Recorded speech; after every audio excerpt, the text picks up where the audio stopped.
یہ ایک ایسی خوفناک اور دردناک اور تکلیف دہ چیز ہے کہ میں سمجھا یہ انتظار نہیں کر سکتی کل کے لیے. میرے ساتھ جاوید علی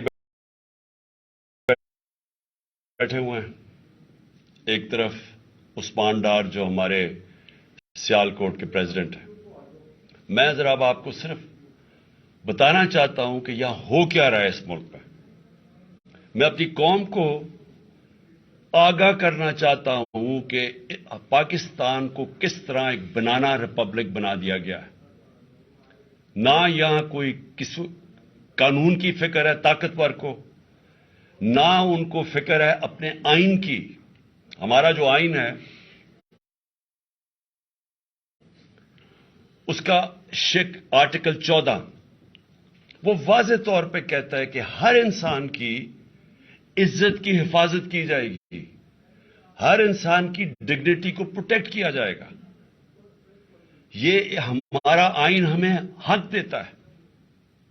لیکن جو یہ جاوید علی سے ہوا، یہ میں اس کے منہ سے آپ کو سننا چاہیے کہ اس انسان سے ہوا کیا.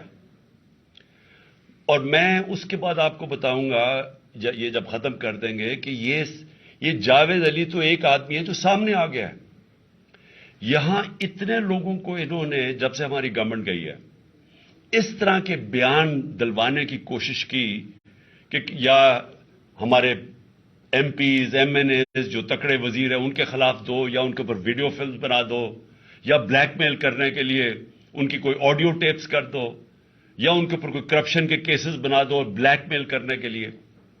صرف ایک ان کا مقصد ہے کہ کسی طرح تحریک انصاف اور عمران خان کو کمزور کر کے ان چوروں کو پھر سے الیکشن جتا دیا جائے. اب میں جاوید علی کی انٹروڈکشن کروا دوں. ان کو عثمان ڈار نے جو کلاس 4 ہوتی ہے، جو کلاس 4 کی نوکری ہوتی ہے، وہ نوکری دلوائی سیالکوٹ میں. یہ خود بتائیں گے کہ ان کی نوکری ایک چوکیدار تھے، جی چوکیدار کی نوکری تھی. ان کو اٹھایا گیا، پولیس نے اٹھایا، اور اس کے بعد نامعلوم افراد نے اٹھایا.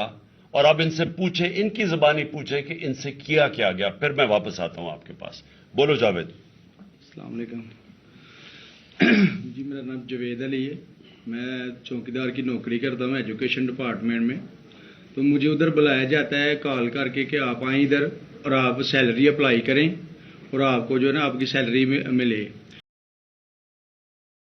میں ادھر گیا ہوں اور مجھے ادھر صبح 11 بجے سے لے کے تقریباً 3-3:30 بجے تک بٹھایا جاتا ہے. آپ بیٹھو، کرتے ہیں. تقریباً ادھر 4 بجے کے قریب 7-8 پولیس والے آتے ہیں. وہ ادھر سے مجھے پہلے ہاتھ کڑی لگاتے ہیں، بعد میں میرے آنکھوں پہ اوپر شرٹ باندھتے ہیں اور اوپر چولا ڈال لیتے ہیں کہ جیسے میں کوئی دہشت گرد ہوں. ٹھیک ہے. ادھر سے مجھے پرائیویٹ گاڑی میں اٹھاتے ہیں اور لے جاتے ہیں نامعلوم جگہ پہ. ادھر جا کے میرے اوپر مارک چڑھا ہوتا ہے، آنکھیں باندھی ہوتی ہیں. تقریباً 7-8 بندے ہوتے ہیں وہ جو مجھے جاتے فرش پہ لٹا دیتے ہیں اور مارنا شروع کر دیتے ہیں کہ تم نے عثمان ڈار نے تم سے کتنے پیسے لیے نوکری دلوانے کے لیے. میں کہتا نہیں دیے. پھر بھی مجھے دوسری دفعہ کبھی الٹا لٹکا دیتے ہیں کہ مانو تم نے عثمان ڈار کو پیسے دیے ہیں، کانٹریکٹر سے لے کے پیسے دیے ہیں. جب نہیں مانتا تب بھی مجھے کبھی سیدھا لٹکا دیتے ہیں، کبھی الٹا لٹکا دیتے ہیں. اور بعد میں جب میرے مثلاً کہ کبھی اینٹ ادھر سے اینٹ اٹھاتے ہیں، اسے آگے میرے نازک حصوں میں باندھ دیتے ہیں کہ مانو تم کانٹریکٹ سے پیسے لے کے عثمان ڈار کو دیتے ہو.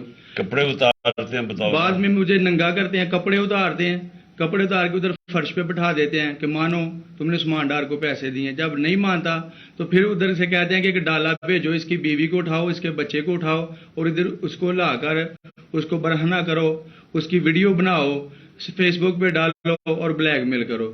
تب ادھر سے جا کے جب میری فیملی آئی تب میں ادھر سے ٹوٹا، ان کے آگے رویا کہ اب آپ بتائیں کہ میں نے کیا کرنا ہے. اس نے کہا کہ آپ 164 کے بیان دیں اور یہ کمنٹ میرے کہہ رہے ہیں کہ آپ نے یہ پیسے ٹھیکیداروں سے لے کے عثمان ڈار کو دی. یہ بتائیں آپ کہ کوئی یہ سب چپ ہو جاتے تھے جب کوئی آتا تھا ایک ادھر آدمی. جب میری تو آنکھیں باندھی ہوتی تھی اس وقت جب کوئی آتا تھا ادھر کوئی افسر آتا تھا یہ کہتے تھے کہ بڑے صاحب آ گئے ہیں بڑے صاحب آ گئے ہیں اور سب سائلنٹ ہو جاتے تھے. جب وہ آتا تھا سب سائلنٹ تھا. اب ٹھیک ہے لگے رہو کرتے جاؤ لگے رہو. یہ بات میں اب آپ کے سامنے یہ جو جاوید علی نے بات رکھی یہ ہر طرح ہم کنفرم کر سکتے ہیں. قرآن کے اوپر ہاتھ رکھنے کے لیے میرے سامنے تیار تھے. یہ عثمان ڈار کو پھنسانے کے لیے اس کو کرپشن کیسز میں لانے کے لیے یہ ساری چیز یہ جو اس سے 164 کا بیان دلوایا گیا اور پھر بیوی بچوں کو ساتھ والے کمرے میں لا کے ان کو کہا کہ اس کو ننگا کریں گے. یہ سیدھی بات بتائے. بیوی کو کہا کہ اس کو ننگا کر کے اس کی تصویریں بنائیں گے اور پھر فیس بک پہ چلائیں گے. میں آج اپنی بڑے رسپیکٹ سے میں اپنی عدلیہ سے میں اپنی چیف جسٹس صاحب سے کہنا چاہتا ہوں کہ دیکھیں میں اب سے نہیں جب سے ہماری حکومت گئی ہے میں تب سے کہتا رہا ہوں کہ ہمارے بنیادی حقوق کی حفاظت کون کرے گا. شہباز گل کو اٹھایا اس کو ٹارچر کیا گیا اس کو ننگا کیا گیا اس کو لٹکایا گیا اوپر اس کو مارا گیا. اس سے بیان دلوا رہے تھے کہ عمران خان کے خلاف سٹیٹمنٹ دو.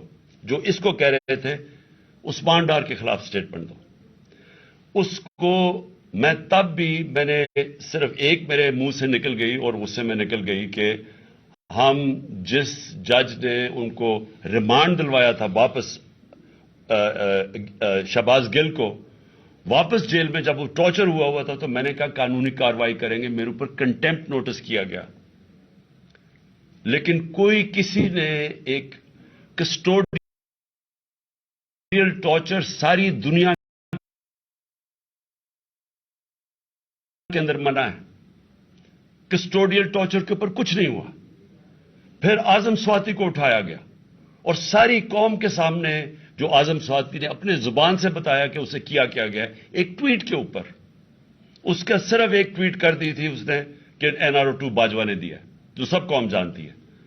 اس کے اوپر جو اس سے کیا گیا پھر ویڈیو بھیجی گئی اس کی بیوی اور اس کی بیٹی کو.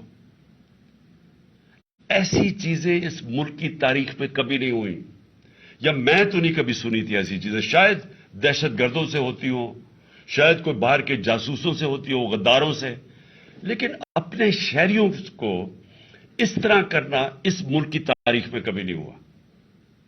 میں نے جب مجھے گولیاں لگی میں نے تب چیف جسٹس صاحب کو پہلے مخاطب ہوا. میں نے کہا دیکھیں جنہوں نے مجھے یہ قتل کرنے کی کوشش کیا وہ سارے اقتدار میں بیٹھے ہوئے ہیں.